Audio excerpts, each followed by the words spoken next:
আসসালামু আলাইকুম বন্ধুরা, সবাই কেমন আছেন? আশা করি সবাই ভালো আছেন। আমি অনেক দিন পর আবার একটা রেসিপি নিয়ে চলে আসলাম। আমি অনেক দিন থেকে ভিডিও আপলোড করছি না, যে কোনো একটা সমস্যার কারণে। তবে এখন থেকে প্রতিনিয়ত ভিডিও আপলোড করে যাব। তো আজকে আমি তৈরি করে দেখাবো খুব মজার একটা বিস্কিট রেসিপি। আর এই রেসিপি দেখতেও যেমন সুন্দর, খেতে কিন্তু অসম্ভব মজার হয়ে থাকে। আর তৈরি করতে খুবই সহজ। চলুন কথা না বাড়িয়ে আমি মূল রেসিপিতে চলে যাচ্ছি।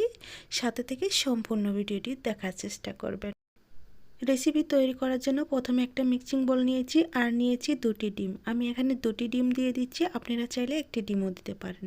তারপর দিয়ে দিচ্ছি স্বাদ মতো লবণ আর দিয়ে দিচ্ছি স্বাদ মতো চিনি। তার সাথে দিয়ে দিচ্ছি 1 টেবিল চামচ ঘি।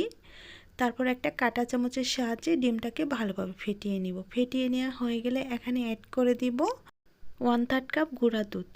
দেওয়া হয়ে গেলে গুঁড়া দুধ আর ডিমটাকে ভালোভাবে মিশিয়ে নিব। তারপরে অ্যাড করে দিব ময়দা। এখানে আমি 2 কাপ ময়দা নিয়েছি দুটো ডিমের জন্য। আপনারা একটি ডিম দিয়ে 1 কাপ ময়দা দিয়ে নাস্তা তৈরি করে নিতে পারবেন। তারপর দিয়ে দিচ্ছি 1/2 কাপ সুজি। এখন আমি একটু চামচ দিয়ে নেড়ে চেড়ে মিশিয়ে নিচ্ছি। তারপর বাকি কাজটুকু হাত দিয়ে করে নিব।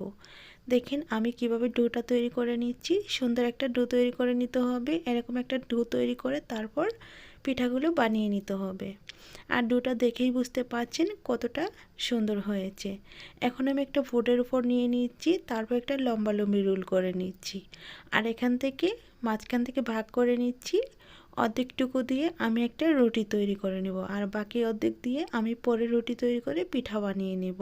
প্রথমে একটু চ্যাপটা করে নিচ্ছি, তারপর একটু ময়দা ছড়িয়ে রুটিটা তৈরি করে নিচ্ছি। রুটি বানানো বেলনা দিয়ে আমি রুটিটা তৈরি করে নিব। আর রুটিটা বেশি পাতলাও হবে না, আবার একেবারে মোটাও হবে না। আমি যে সাইজে রুটিটা বানিয়ে নিচ্ছি ঠিক সেই সাইজে রুটিটা বানানোর চেষ্টা করবেন। এখন একটা স্টিলের গ্লাস নিয়েছি, আর গ্লাস দিয়ে আমি রুটিগুলো কেটে নিচ্ছি। দেখেন গোল গোল করে কেটে নিচ্ছি। আপনারা চাইলে অন্য যে কোনো কিছু দিয়ে কেটে নিতে পারবেন। এখন আমি রুটিগুলো থেকে বাড়তি অংশটুকু আলাদা করে নিব।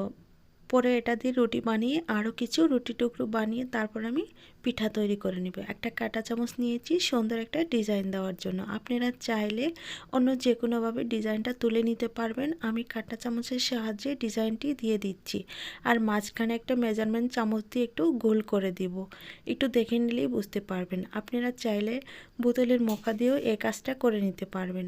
তো আমি একইভাবে সবগুলো পিঠা বানিয়ে নিয়েছি। এখন আমি চুলায় চলে যাব ভাজার জন্য। চুলায় আমি পর্যাপ্ত পরিমাণে তেল বসিয়ে দিয়েছি, আর সেই গরম তেলেই আমি একটা একটা করে পিঠা দিয়ে দিচ্ছি। আর তেলটা অতিরিক্ত গরম করা যাবে না, মিডিয়াম আঁচে গরম করে তারপর পিঠাগুলো ভেজে নিতে হবে। প্রথমত দেওয়ার পর হালকা একটু নেড়ে চেড়ে দিতে হবে যাতে করে পুড়ে না যায়। এর জন্য খুব সাবধানে পিঠাগুলো ভেজে নিতে হবে। দেখেন আমি কিভাবে পিঠাগুলো ভেজে নিচ্ছি, আপনারাও সেমভাবে ভেজে নেওয়ার চেষ্টা করবেন। এতে করে খুবই সুন্দর একটা পিঠা রেসিপি হবে। আর যতক্ষণে আমি উল্টে পাল্টে পিঠাগুলো ভেজে নেব ততক্ষণে বলছি, যদি আমার রেসিপিটি ভালো লেগে থাকে তাহলে একটা লাইক দিয়ে দিবেন। আর সম্পূর্ণ ভিডিও দেখার পর ভালো লাগলে চ্যানেলটি সাবস্ক্রাইব করে দিয়ে পাশে থাকা বেল বাটন অন করে রাখবেন আমার চ্যানেলে ভিডিও সবার আগে পাওয়ার জন্য। আমি কথা বলতে বলতে দেখেন পিঠাগুলো ভেজে নিয়েছি, আর কত সুন্দর কালার হয়েছে দেখেই বুঝতে পারছেন। এখন আমি একটা একটা করে পিঠা একটা বাটিতে তুলে নিচ্ছি। তুলে তেল জড়িয়ে নিব। আর তেল জড়িয়ে নেওয়ার পর দেখতে খুবই সুন্দর লাগবে আর খুব মুচমুচে হবে। আমি সবগুলো পিঠা একসাথে করে নিয়ে ফিরে এসে দেখাচ্ছি সবগুলো পিঠা বানানোর পর কেমন হয়েছে। তো আমি সার্ভিংয়ের জন্য এখানে কিছুটা চিনি দিয়েছি, দেখতে সুন্দর লাগছে। এখন আমি একটা পিঠা ভেঙে দেখাবো পিঠাগুলো মাঝখানে কেমন হয়েছে। যতক্ষণে আমি পিঠাগুলো ভাঙবো ততক্ষণে আমি আবারও বলছি, যদি রেসিপি ভালো লেগে থাকে তাহলে চ্যানেলটি সাবস্ক্রাইব করে রাখতে পারেন। তার সাথে পাশে থাকা বেল বাটনটি অন করে রাখবেন আমার চ্যানেলে ভিডিও সবার আগে পাওয়ার জন্য। তো আমি আরেকটা পিঠা ভেঙে দেখাচ্ছি। পিঠাগুলো কতটা মুচমুচে হয়েছে না দেখলে বুঝতে পারবেন না, আর তৈরি করে না খেলে বুঝতে পারবেন না পিঠাগুলো কতটা মজাদার হতে পারে। আচ্ছা, এই পর্যন্তই। ভালো থাকবেন, সুস্থ থাকবেন। আল্লাহ তাআলার কাছে এই কামনা করে বিদায় নিচ্ছি। খোদা হাফেজ।